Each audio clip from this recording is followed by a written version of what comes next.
What does the story of Rachel teach you?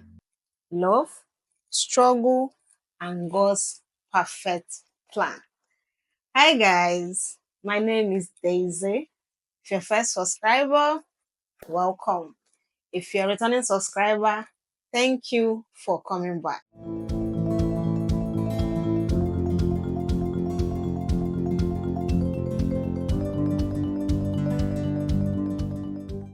So let's dive into Rachel's story, part 2. Now, Rachel was the beloved wife of Jacob and the mother of Joseph and Benjamin. She appears in Genesis 29. When Jacob met her at the well and falls in love with her, however, due to the deception of her father Laban, Jacob was tricked into marrying her older sister Leah. First, that's after working an additional 7 years, Jacob finally married Rachel. That's the backstory. Now, let's talk about Rachel's struggle. Now, Rachel's struggle for many years that led to jealousy and tension between her and her sister. That's in Genesis 30. Eventually, God blessed her with a son, Joseph, and later Benjamin, that died during childbirth while delivering Benjamin. Now, Rachel's story is one of love, rivalry, perseverance, and of course, faith. She faced significant challenges, yet God's plan unfolded through her children, especially Joseph, who later became the leader of Egypt. Rachel's life was filled with love. It was filled with competition, heartbreak, and triumph experiences that many women totally can relate with in our society today.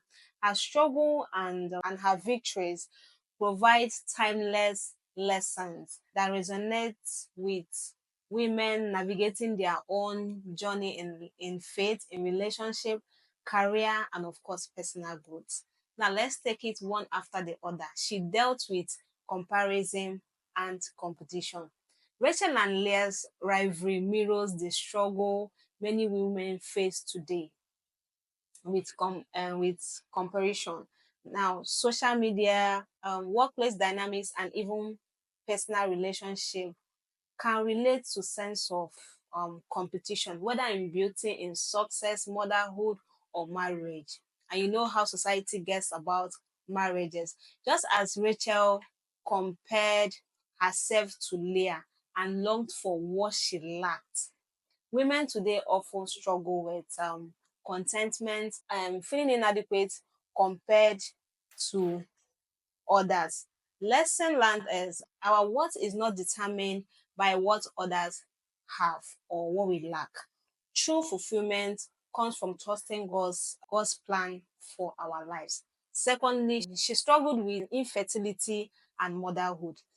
Rachel endured years of infertility before giving birth to Joseph and later Benjamin. Many women today experience the deep pain of infertility, miscarriages, or pressure to have children. Rachel's longing reflects the emotional and societal challenges women still face when they cannot conceive or when their life building journey doesn't go as planned. Listeners, God sees our pain and hears our prayer.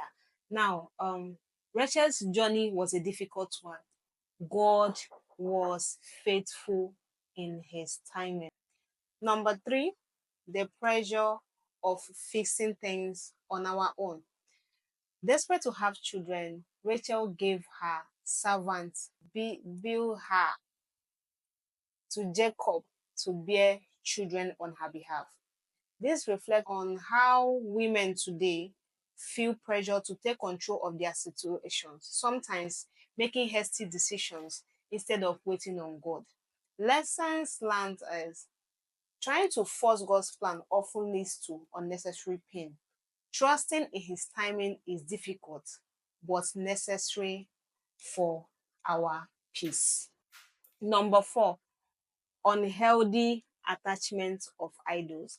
Now, we remember that before Rachel left her father's household, Rachel stole his household gods. This action suggests that she still like clung to old beliefs, just as modern women may struggle with letting go of their past habits, toxic relationship, or placing their trust in material things rather than in God.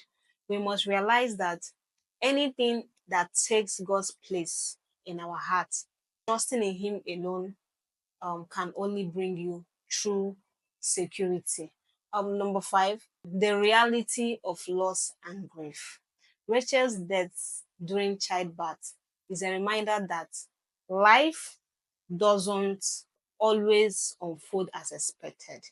Many women face loss, whether through miscarriage, the death of a loved one, or the loss of dreams they once held dear. Lesson is, even in loss, God's promises endured. Like Rachel's legacy continued through her sons, Joseph and Benjamin, showing that God's plan extends beyond our lifetime.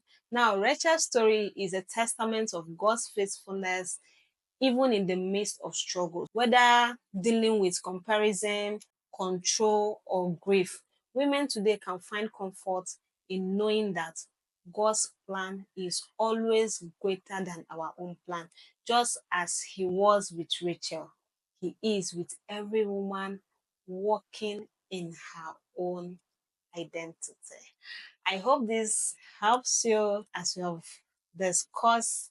These are the little things I could jot down from the story of Rachel. Hope you enjoyed this little story of mine.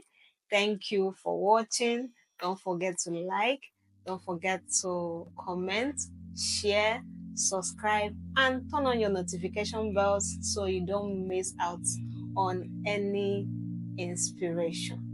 Bye.